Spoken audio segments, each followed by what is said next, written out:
दोस्तों, आज शिक्षकों का एक लंबा इंतजार समाप्त हुआ है। 10,225 शिक्षकों का ट्रांसफर का लिस्ट आ चुका है, उनको डिस्ट्रिक्ट अलॉट हो चुका है। दोस्तों, हम लोग इस पर पूरी चर्चा करेंगे। आखिर किन शिक्षकों का ट्रांसफर हुआ, उनका डिस्ट्रिक्ट अलॉट तो हो चुका है, उनका विद्यालय कब तक मिलेगा, इस पर तो पूरी चर्चा हम लोग करेंगे ही। जो सबसे महत्वपूर्ण बात है वह यह है कि जो दूरी के आधार पर जो शिक्षक ट्रांसफर की बाट जोड़ रहे हैं, वो आखिर दूरी के आधार पर ट्रांसफर कब तक होने की संभावना बन रही है। दूसरा दोस्तों, एचएम और एचटी का जिला आवंटन कब होगा, नियुक्ति पत्र कब मिलेगा, पदस्थापन पत्र कब मिलेगा यानी विद्यालय पदस्थापन पत्र, और साथ ही ट्रेनिंग में इन्हें कब भेजा जाएगा, इस पर भी चर्चा जरूरी हो जाती है, क्योंकि लगातार आप मुझसे इस बारे में प्रश्न पूछ रहे हैं। आज हम लोग इस पर एक संभावित चर्चा करेंगे। दोस्तों, चैनल पर नए हैं या अभी तक चैनल को सब्सक्राइब नहीं किया है तो चैनल को सब्सक्राइब कर लें, अधिक से अधिक शेयर कर दीजिए ताकि सभी शिक्षकों तक ये चर्चा पहुंच सके, ये मैसेज पहुंच सके, क्योंकि अब शिक्षकों का इंतजार अब चरम सीमा पर पहुंच चुका है, इसलिए आवश्यक हो जाता है। तो चलिए पहली बात पर चर्चा करते हैं कि जैसा कि आप जान रहे हैं, आज का दिन 10,225 शिक्षकों के लिए बहुत बेहतर दिन है। आज बहुत खुशी का पल है उनके लिए, क्योंकि अंततः उनका ट्रांसफर लिस्ट जारी हो चुका है। दोस्तों, इसमें जो महत्वपूर्ण बातें हैं मैं आपको बताया कि मैं एक एक करके उसकी चर्चा करूंगा। तो इसमें मुख्य रूप से जो बीमार शिक्षक हैं उनके लिए, और पति के पदस्थापन के आधार पर महिला शिक्षकों का पदस्थापन हुआ है, उनका ट्रांसफर हुआ है।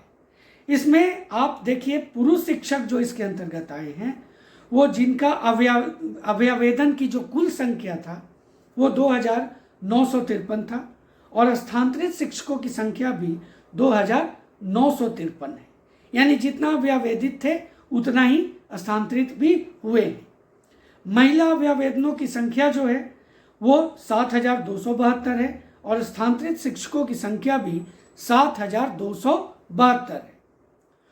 देखिए, इसमें महत्वपूर्ण जो बातें हैं मैं उसी पर चर्चा करूंगा। इसमें आपको 2 शपथ पत्र देने हैं, और बहुत ही महत्वपूर्ण है, बिना इस शपथ पत्र को दिए आपका ट्रांसफर का प्रोसेस आगे नहीं बढ़ेगा। देखिए, इसमें क्या है कि ई शिक्षा कोष पोर्टल पर जो भी आपने अपना इंफॉर्मेशन सबमिट किया, वो अगर गलत सूचना पाई गई उसमें किसी भी तरह का, तो आप पर विभागीय कार्रवाई की जाएगी। इसका शपथ पत्र आपको देना है। दूसरा दोस्तों, सभी जो स्थानांतरित शिक्षक हैं, जो जिला उन्हें आवंटित किया गया है, उसे वे स्वीकार करते हैं। ये आपका जो शपथ पत्र है उसके आधार पर समिति द्वारा उनके द्वारा दिए गए विद्यालय के विकल्प को प्राथमिकता के आधार पर विचार किया जाएगा। जहां प्राथमिकता के आधार पर रिक्ति उपलब्ध नहीं होगा, वहां उसके निकटतम विद्यालय के पंचायत प्रखंड में पदस्थापन करने पर उन्हें स्वीकार होगा। इसका शपथ पत्र आपको देना है। तो ये 2 शपथ पत्र महत्वपूर्ण हो जाते हैं। अब देखिए, विद्यालय आवंटन सबसे महत्वपूर्ण हो जाता है। आपने देखा कि जो भी लिस्ट जारी हुआ है वो सिर्फ जिला आवंटित हुआ है, विद्यालय उसमें मेंशन नहीं है। तो विद्यालय का जो आवंटन होगा वो 10 अप्रैल 2025 से 20 अप्रैल 2025 तक किया जाएगा। इसमें महत्वपूर्ण बातें यही है दोस्तों। अब हम लोग चर्चा करेंगे कि दूरी के आधार पर जिन शिक्षकों का ट्रांसफर होना है, जो इसका इंतजार कर रहे हैं लगातार, और उनका इंतजार चरम सीमा पहुंच चुका है, तो दोस्तों उनको भी अब घबराने की जरूरत नहीं है। उनका भी लिस्ट जो आने की संभावना बन रही है वो अप्रैल 2025 के अंतिम सप्ताह से लेकर के मई के प्रथम सप्ताह तक आने की प्रबल संभावना बन रही है। कार्य सुचारू रूप से जारी है दोस्तों। उसके बाद उनका भी उसी तरह से विद्यालय आवंटन कर दिया जाएगा, उसका भी एक तिथि निर्धारित होगा।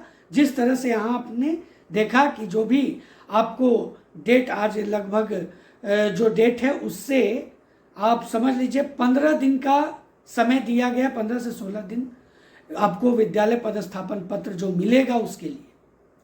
अब जो महत्वपूर्ण बात HMST का जो लगातार प्रश्न पूछे जा रहे हैं, तो देखिए जिला आवंटन की संभावना अप्रैल के अंतिम सप्ताह जो अभी चल रहा है उसमें होने की प्रबल संभावना है। यानी 31 मार्च तक दोस्तों किसी भी दिन आपका जिला आवंटन की सूची इसी तरह से जारी हो सकता है जिस तरह से आज आपने देखा 10,225 शिक्षकों का जारी हुआ है, क्योंकि उस पर भी लगभग जो कार्य हैं वो पूर्ण हो चुके हैं।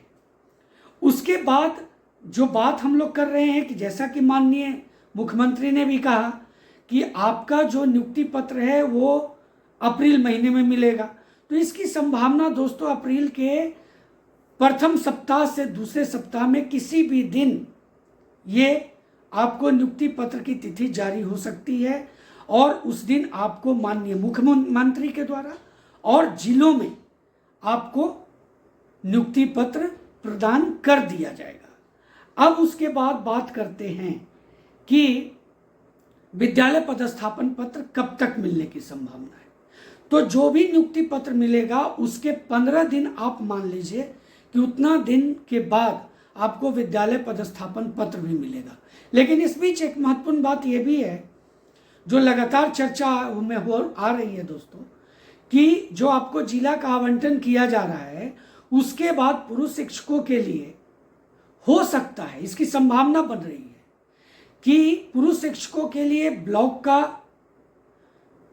आपका ऑप्शन मांगा जा सकता है और महिला शिक्षकों के लिए पंचायत का ऑप्शन मांगा जा सकता है, और इसमें आपका गृह पंचायत और गृह प्रखंड दोस्तों नहीं मिलने की भी संभावना बन रही है।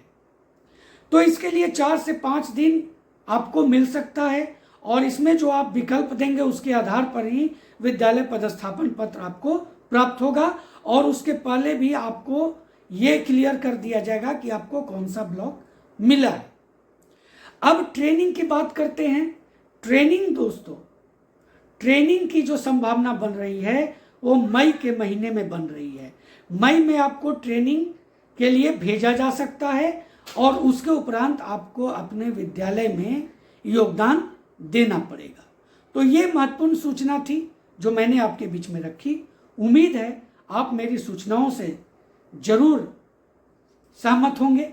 चैनल पर नए हैं या अभी तक चैनल को सब्सक्राइब नहीं किया है तो चैनल को सब्सक्राइब कर लें, अधिक से अधिक शेयर कर दीजिए। मैं बार बार कहता हूँ ज़्यादा से ज़्यादा शेयर कर दीजिए ताकि जो शिक्षक कंफ्यूज हैं, जो शिक्षक इंतजार की चरम सीमा पर है, उनका कुछ न कुछ एक राहत की उम्मीद अब मिल सके, जग सके।